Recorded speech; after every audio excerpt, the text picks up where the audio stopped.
All right, boys and girls. So, I've had a lot of people ask about my maintenance procedure. Put this remote down. So I figured I'd do quick. I'll do some speeding up in the video. Make sure you don't want to see me doing housework, vacuuming, all that other good stuff. So, but right now, this is what we got. These are my my suspects here. This is what I use. So, this right here, I use for any heavy grease, typically on the front of the grill, a lot of times on the stainless steel shelves, and a lot of times on the front of the 640. For some reason, they are drip magnets, grease magnets, right on there on the front. So that's what I use this for. This is for the heavy stuff. So then, after I get that done, I move on to this stuff right here. This is fantastic stuff. I coat everything down, let it sit for a minute, wipe everything all off using a microfiber rag. This right here gets it nice and clean, gets the surface cleaned off, gets it shiny. And then, yes, this one is a little bit different. This is Butcher Block conditioner. I'm aware, but believe me, I tried this and it's been holding up fantastically. Now in here is mineral oil, beeswax, and carnauba wax. All things that blacksmiths use to protect their iron from corrosion, all this other good stuff. So it's all put together nice and perfect in this little package for you. So what I do with this is I have a rag, a microfiber rag that is been used with this, so it's saturated, it's wet. I keep it in a Ziploc baggie. I store it in there. So when I want to use it, I rarely need to add any more of this stuff. Maybe just a little bit of a drop. I get it all in there. I get the rag coated, get everything situated, and what I do is I rub it in to all the metal. I let it sit there for about 30 to 45 minutes, and then even though there's very little residue left over, I just take a clean microfiber rag, just give her a quick wipe, any type of heavy stuff, anything like that, and wipe it all off. And what it does is it gives that coat, everything falls off of it. Drop of water hits it, runs right off, doesn't even leave a mark. Not to be crude, Bird decided to use the 640 as a bathroom after I tried this stuff. And it dried in the sun. So it literally just baked in there. And I went up to it and literally just wiped it off. It came off in a solid piece, clean and clear, like it was never even on the grill. So stuff does work. I know it's a little bit unconventional. Trust me, it works. It seriously does. So now I do this about every 2 weeks. Sometimes every week, just depends on how much I've been throwing down. These past week or two, I've been a little bit busy, so I haven't really been doing it, but typically it's every night that I'm cooking on one of these units. Sometimes both of them, you never know. Just depends on what's going on. So I try to do this around every 2 weeks. So this is what we got here. Let me bring you over. Codename, move please. So here's the inside. I always start with the 640. Let me get you down here a little bit. So here's my inside here. So my top shelf usually stays pretty good. I usually just hit that with a brush. Every time I heat it up, when I'm about to throw something else on, I brush my bottom grate, my top grate. Done, done, and done. So now what I do with the ash is, now before every cook, you pull my grates out here. This full deck grill grate. I don't really do anything to those. I typically just brush off any crusties depending on what I'm cooking. Now my 2-piece diffuser, I did seal with the flax oil, and I did do a video on that way back. So what it does is it almost leaves like this little coat. So when I need to, all I need to do is I take my scraper and quickly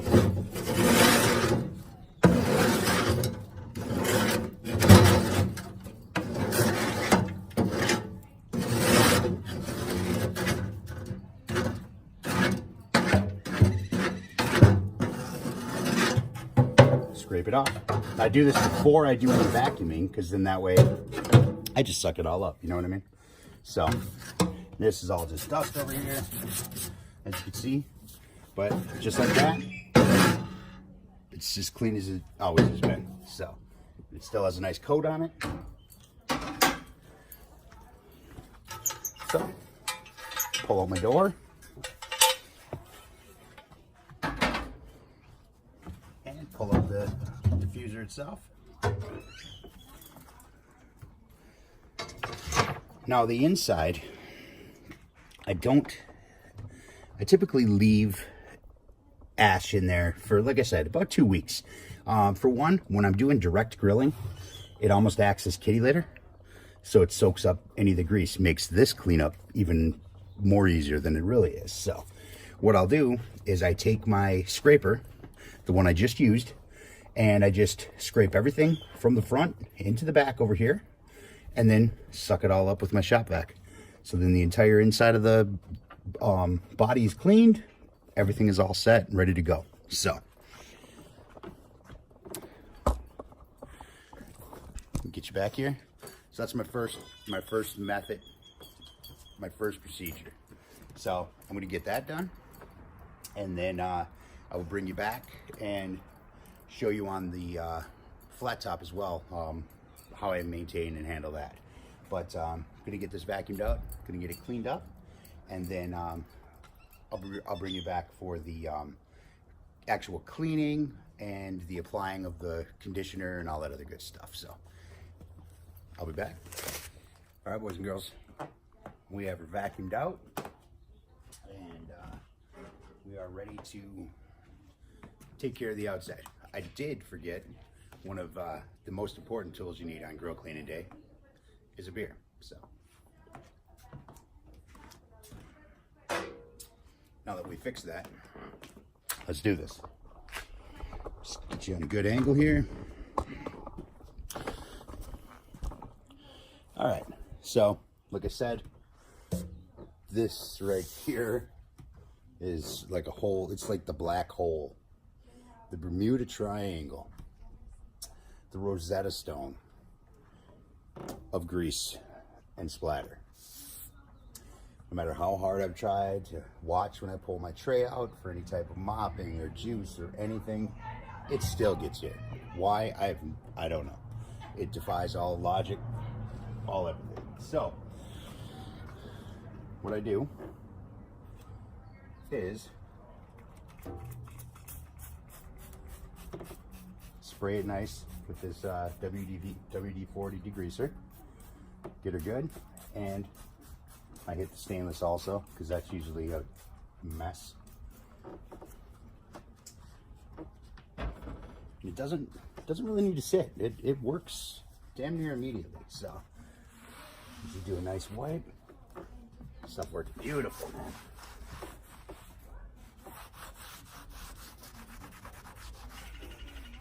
We do that. Move on to here.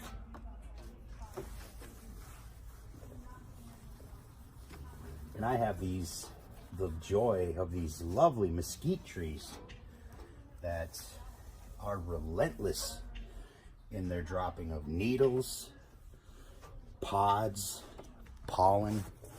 The things are an absolute nightmare.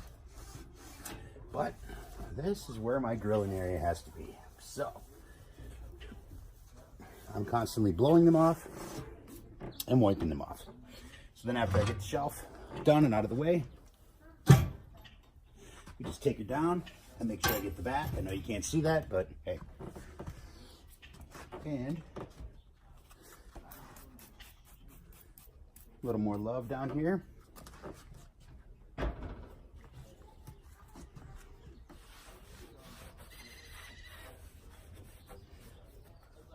Get around my hinges a bit. I have an idea on solving this. I guess I can't solve it, but I can definitely make it so it doesn't do this. But I'm going to test it first. If it works, I'll share it. If not, pretend I never said it. You know what I mean? And while that's off, and I still have some good stuff on this rag, I'll just hit down here just in case. All right. So now that we got that,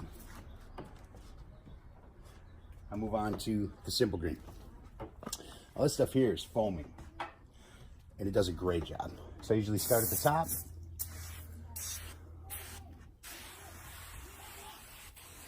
Get the cart. I do not spray the electronics with it. And I definitely don't want to drink it. So I let that sit on there just for a minute and let it do its thing. Let it shake and dance. You start seeing it evaporate a little bit.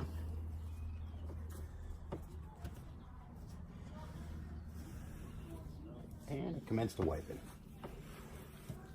I always push down with it because even with the microfiber, that stuff is a little bit stubborn to soak up, but it seriously does work. Notice I got a couple of peeling spots here. I'm going to take care of that, but like I said, I have a little test. So after I take care of that, I'm going to see if my idea works. I've been reading about some projects, and I'm going to give them a test. As opposed to just a simple rough up and repaint down there. So, shake off any uglies.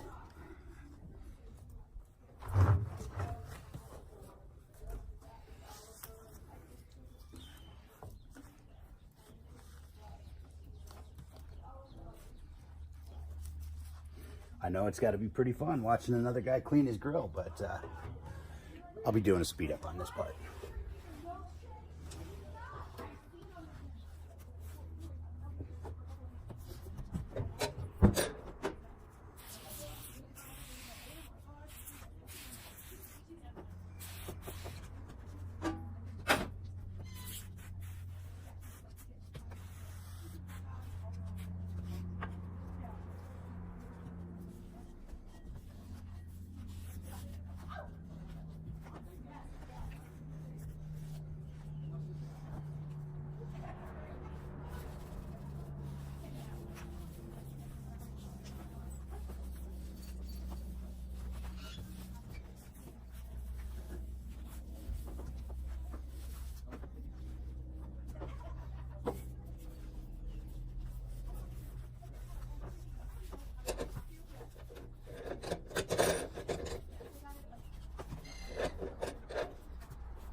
you get to watch me speed clean 640.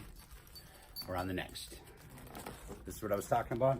This is my conditioner rag. Keep it sealed up in here, doesn't dry out, and it still has a substantial amount of conditioner right in the rag itself. So feels a little bit moist, but we're gonna see. Let me put this down over here. Let me get you guys over here. And bring it down a little. Okay, so to see, feel for the moistest spot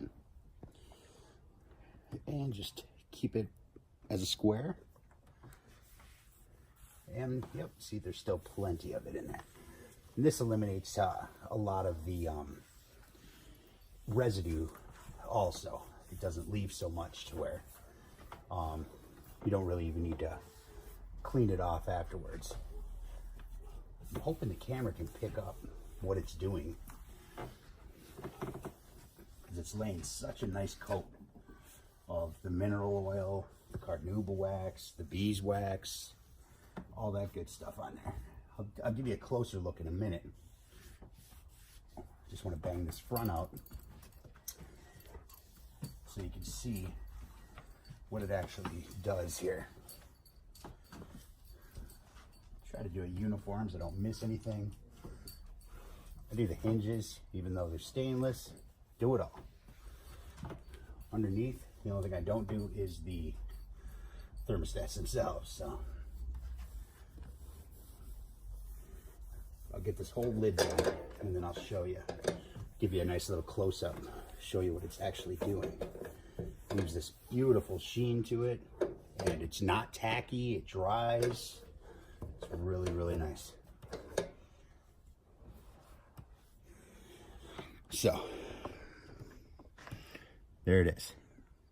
Like I said, it dries back to its normal thing, but it leaves a coat on there to where nothing sticks to it. Not to mention, it protects that metal. So now I'm going to move along, keep going, and I'll be doing a little scrub fast forward here for you through this process.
Okay, so it's been about 45 minutes to an hour.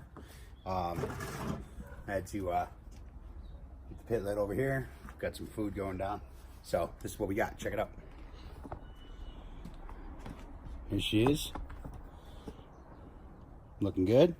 I got a nice dry microfiber here, clean, and just lightly wipe off the excess. Anything else has done its thing. Said there usually isn't too much, especially if you reuse the you know, the rag from the previous time, and you don't want much on it. It doesn't take much, so. And that's that. They're all wiped down nicely. Get that excess off of her. Get you over here.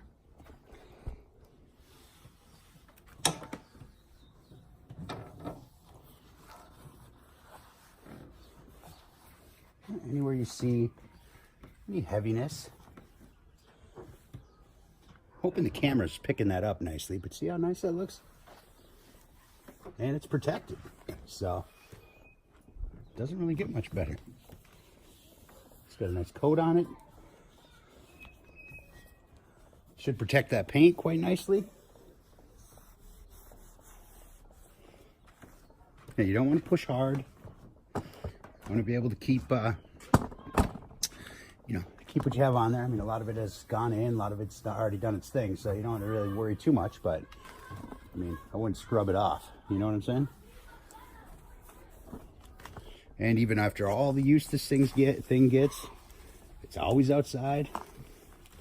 I don't cover it. Now, granted, I am in Vegas, so you know, rain, moisture, that kind of thing, you know, isn't too much of a big deal around here, but it happens. Especially this year, we've been a lot more wet than we ever have been. So, but she still looks like she rolled off the showroom floor.